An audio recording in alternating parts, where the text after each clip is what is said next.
Hey everybody, it's Mevin again. So this is a follow-up video to the video I posted a few days ago on Toontown Rewritten. I posted it on a couple of different places to see the response I'd get from it, and I'm super happy with the positive reception I got for the most part. However, I knew the video wasn't perfect when I posted it, and so did a few others. I know I was pretty vague and spoke in a lot of generalities, but the point I wanted to get across was that TTR's poor moderation and lack of transparency had the potential to drive away their players to Altus unless they fixed the problem now. I wanted the video to be quick and to get the point across without any fluff.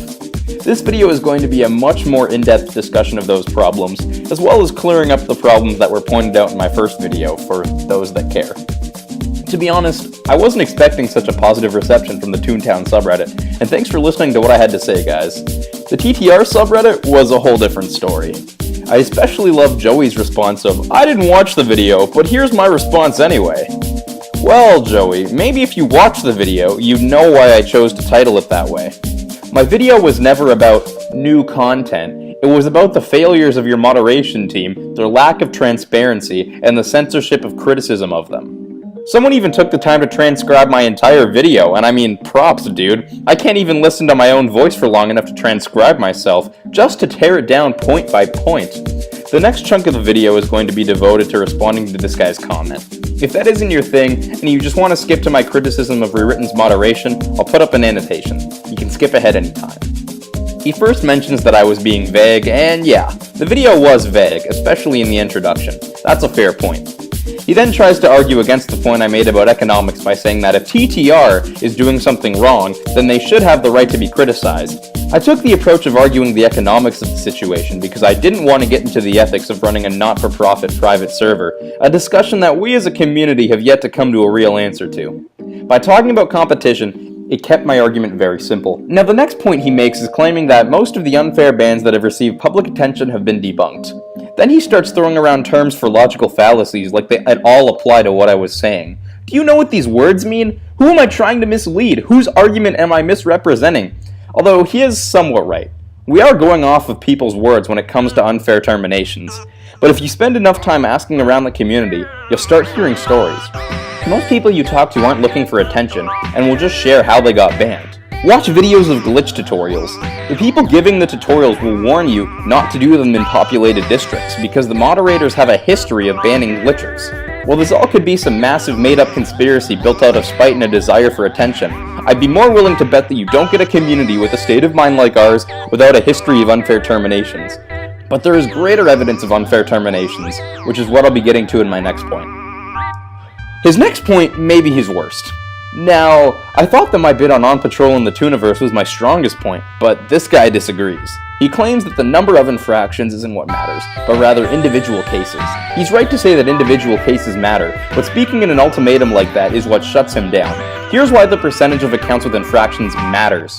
When a game typically only has 3,000 players on during peak hours, most of which is regular active players, that statistic really starts to matter. The amount of accounts with an infraction is 3 times greater than the game during peak hours. Hop onto Toontown Rewritten for a few hours, and then play a few games of League of Legends. The Toontown community is not outwardly toxic the same way League's is. It's a difference in the atmosphere of the community that you can feel. Seeing as the moderation team will never reveal the chat logs and reasoning that went behind every infraction, because that would be insane, people's word, this number, and the nature of our community is all we have to go off. The size of this number is so important because Rewritten has not fostered a toxic community, which is why the percentage of accounts being banned has no business being as large as it is. Although, you're right, I should have used the term active users with an infraction instead of banned active users. That was my bad. He breaks down most of my conclusion by saying it's worthless seeing as I don't have a real argument holding it up. I think I've gone into enough detail here to justify the points I made in my conclusion. He makes one last point that I want to address though. Near the end of his comment, he wants me to validate my claim that the TTR team has been acting like they have an immunity. You want proof? It's at the beginning of my video, dude! It's right here! I put it in the video to back up what I was saying!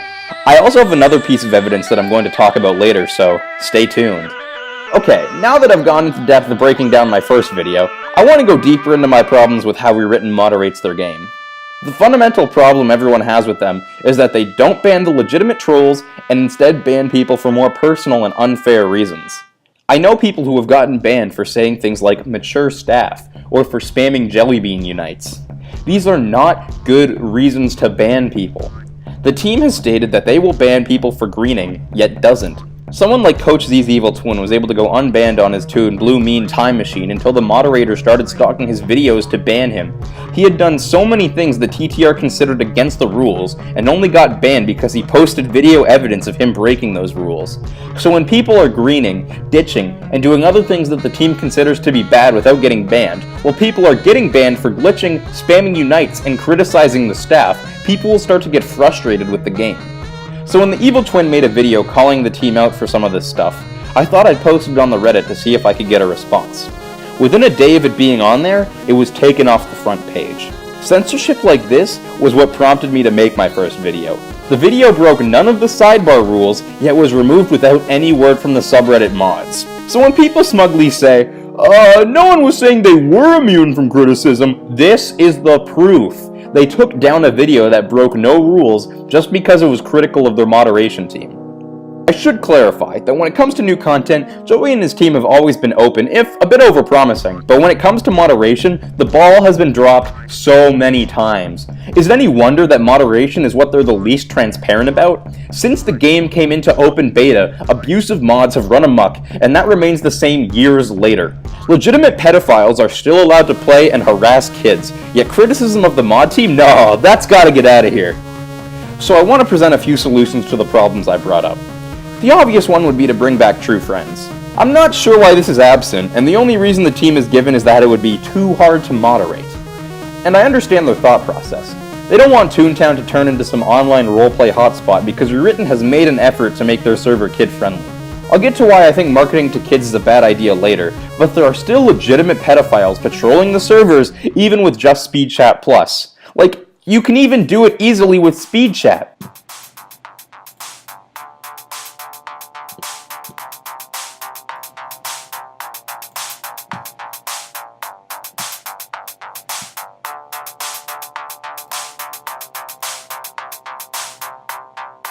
The risk you run with running any online kids game is pedophiles, but adding true friends into the game won't make the problem any worse. In fact, it might make it better, since those that want to have their strange conversations can do it with the privacy that the true friend chat provides.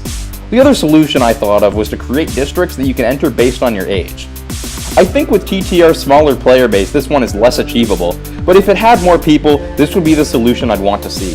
It's no secret that Rewritten's primary demographic is teenagers and young adults. This is why the catering they do to kids bothers me so much. The team pretends that they've created this child-friendly environment, when in reality, next to no kids are playing this game. You'll see people on the Reddit who talk about playing this game with their kids, but that is such a minority of players. So here's my solution. Have a server for everybody, where a lot of words are banned, and the rules against trolling are more strictly enforced. Then have them in increasing order of leniency based off age, from 13 plus to 16 plus, and then 18 plus, with the 18 plus servers having nearly no words banned and much looser rules about trolling and greening. Now this would never work unless TTR got a sudden increase in active players, but it's a nice idea. So, do these solutions fix the problem at hand? No, but they are solid workarounds to the poor moderation of TTR. I want to conclude this video with this.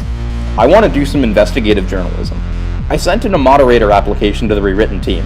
If I get the role, I'd love to go undercover, study how they work, and get back to you guys. I want to see how it all works firsthand, so I can provide a much more accurate report of how it's run, instead of having to go off of people's words, whether it be banned players or the team themselves. My channel is way too small for them to catch on to me, I think, but until they either decline my application or my piece is finished, I won't be mentioning this again. I'll be making more videos in the meantime, so drop a subscription. If you like the content I've made so far, you'll love what I have coming next. I promise it won't all be rants about the TTR team. And if you want to know how you can help in the meantime, leave a comment talking about people you know who have been unfairly terminated. Or if you've been subject to an unfair ban yourself, please share. The more evidence we have against the team, the easier it will be to get them to change, especially with the impending release of Altus. But until then, I'll see you guys in the next video.